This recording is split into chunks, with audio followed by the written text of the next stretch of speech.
విక్కీ కౌశల్ కొత్త హిందీ సినిమా చావా నిన్న శుక్రవారం ఫిబ్రవరి 14న రిలీజ్ అయిన విషయం తెలిసిందే.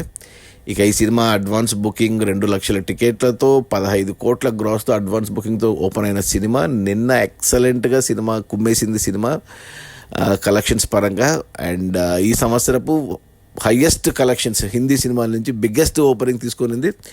30 కోట్లు నెట్ కలెక్షన్స్తో సినిమా స్టార్ట్ అయింది. సినిమా అంటే మనకు వచ్చేసి 28 కోట్లు, అంటే యాక్చువల్గా గ్రాస్ పరంగా చెప్పాలి అంటే 43 కోట్లు, అంటే అందులో మనకు 10 కోట్లు ఓవర్సీస్ నుంచి వచ్చాయి, 33 కోట్లు మనకు ఇండియా నుంచి వచ్చాయి. ఎక్సలెంట్ అని చెప్పాలి. ఇక అందులో జిఎస్టీ తీసేస్తే నెట్ కలెక్షన్స్, హిందీలో నెట్ కలెక్షన్స్ చూస్తారు 28 కోట్లు ఉంది.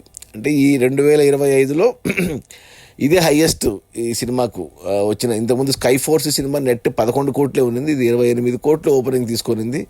ఇక లాస్ట్ ఇయర్ సినిమాలతో కూడా పోల్చుకుంటే మనకు వచ్చేసి 4వ ప్లేస్లో ఉంది. అంటే స్త్రీ 2, సింగం అగైన్, బుల్బుల్ తర్వాత ఈ సినిమానే 2 ఏళ్ళుగా చూసుకుంటే 4వ హైయెస్ట్ ఓపెనింగ్ తీసుకున్న సినిమా చావా. ఎక్సలెంట్ రివ్యూస్ వచ్చాయి, ఎక్సలెంట్ పబ్లిక్ టాక్ ఉంది సినిమాకు. నేను ఈగర్లీ వెయిటింగ్, చూడాలి, ఇంకా నేను చూడలేదు, ఈరోజు చూస్తాను.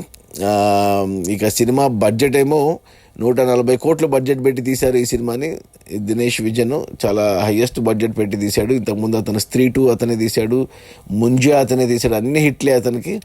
ఇక ఈ సినిమా కూడా టాక్ బాగా వచ్చింది. కలెక్షన్స్, ఓపెనింగ్స్ ఇంత బాగా తీసుకోవడం విక్కీ కౌశల్కి అండ్ రష్మిక మందనాకి అండ్ అక్షయ్ ఖన్నా ఉన్నాడు. మంచి ఓపెనింగ్స్ అండ్ నెట్ 28 కోట్లు కదా, 140 కోట్లలో అంటే ఆల్మోస్ట్ 30 కోట్లు వచ్చినట్టే మేము మొదటి రోజు. ఇంకా 112 కోట్లు రావాలి సినిమా హిట్ అవ్వడానికి. సో సినిమాకు ఉన్న బజ్జును బట్టి చూస్తే ఈ శని ఆదివారాల్లో ఈజీగా సినిమా 100 కోట్ల గ్రాస్ అయితే ఖచ్చితంగా దాటిపోతుంది, 50 కోట్లు నెట్ దాటిపోతుంది. మిగతాది టోటల్ రన్లో సినిమా ఖచ్చితంగా హిట్ అవుతుంది, అదైతే పల్స్ చెప్పొచ్చు. అది మన విక్కీ కౌశల్, రష్మిక మందన, అక్షయ్ ఖన్నాల కొత్త హిందీ సినిమా చావా. మన ఛత్రపతి శివాజీ కొడుకు Chhatrapati Sambhaji real story. Release అయిన మొదటి రోజు 43 కోట్ల గ్రాసు, అందులో నెట్ కలెక్షన్స్ వచ్చేసి 28 కోట్లు.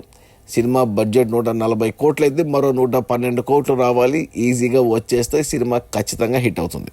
Okay, bye.